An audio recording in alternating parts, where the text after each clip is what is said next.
अस्सलाम वालेकुम, how are you? I hope you are fine. Today we discuss about the formative verb. आज हम formative verb का third lecture करने जा रहे हैं। इससे पहले कि हमने बेटा फर्स्ट लेक्चर में बताया था प्रेजेंट इंडेफिनिट टेंस के बारे में, सेकंड लेक्चर में हमने बताया था पास्ट इंडेफिनिट टेंस के बारे में, और ये थर्ड लेक्चर है। इसमें बेटा हम बात करेंगे कि बेटा फ्यूचर इंडेफिनिट टेंस के बारे में बात करेंगे।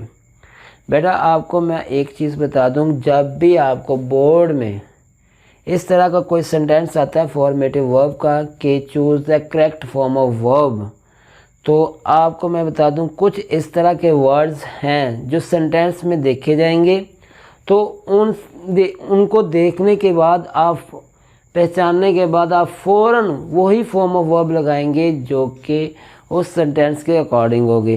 जैसे कि बेटा नेक्स्ट आ जाए, नेक्स्ट डे आ जाए, नेक्स्ट मोमेंट आ जाए, नेक्स्ट मंथ आ जाए, नेक्स्ट ईयर आ जाए, नेक्स्ट वीक आ जाए, नेक्स्ट टाइम आ जाए, तो बेटा वहाँ पे आपने कौन सा टेंस इस्तेमाल करना है? वहाँ पे आपने फ्यूचर इंडेफिनिट टेंस का इस्तेमाल करना है और उसके अकॉर्डिंग आपने फॉर्म ऑफ वर्ब लगानी है।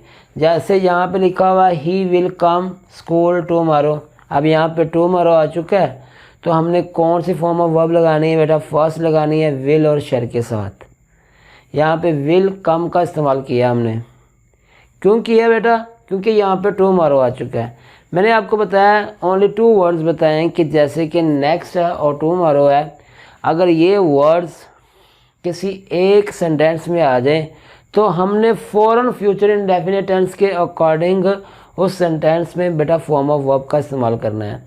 अब यहाँ पे देख लें कि Ali dash to school next day. अब यहाँ पे बेटा नेक्स्ट डे आ चुका है, तो आपको फ़ौरन पता चल जाएगा कि ये फ्यूचर इंडेफिनिट टेंस है, तो उसके अकॉर्डिंग आपने फॉर्म ऑफ वर्ब लगानी है। गोन तो आ नहीं सकता क्योंकि थर्ड फॉर्म ऑफ वर्ब है। गोज नहीं आ सकता है क्योंकि ये फर्स्ट फॉर्म ऑफ वर्ब है और साथ ईएस लगा हुआ है। और विल गो ये बेटा आ सकता है क्योंकि बेटा यहाँ पे नेक्स्ट डे आ चुका है। वेंट भी नहीं आ सकता क्योंकि वेंट उस वक्त आ सकता है बेटा जब येस्टरडे, अगो, प्रीवियस और लास्ट आ जाए, तो उस वक्त हमने वेंट का इस्तेमाल करना है। तो इस लिहाज से यहाँ पे नेक्स्ट डे आ चुका है, तो आपने कौन सी फॉर्म ऑफ वर्ब लगानी है? Will go. बेटा मैं आपको एक फिर रिपीट कर दूँ, अगर ये 2 वर्ड्स अगर एक सेंटेंस में आ जाएं तो आपने बेटा फ्यूचर इंडेफिनिट टेंस के अकॉर्डिंग उसकी फॉर्म ऑफ वर्ब का इस्तेमाल करना है। जैसे कि यहाँ पे टुमारो आ चुका है, नेक्स्ट डे आ चुका है, तो आपने बेटा यहाँ पे विल कम का इस्तेमाल किया है फ्यूचर इंडेफिनिट टेंस में जो इस्तेमाल होता है। अब यहाँ पे Ali dash to school next day, अब यहाँ पे हमने विल गो का इस्तेमाल करना है कि हम गोन का थर्ड फॉर्म ऑफ वर्ब का इस्तेमाल नहीं कर सकते, गोस का हम इस्तेमाल नहीं कर सकते और ना ही वेंट का इस्तेमाल कर सकते हैं। उम्मीद है कि बेटा आपको इस टॉपिक की समझ आ चुकी होगी।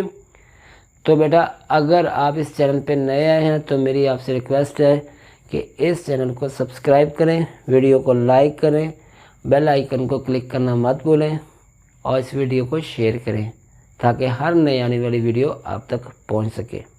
अस्सलाम वालेकुम।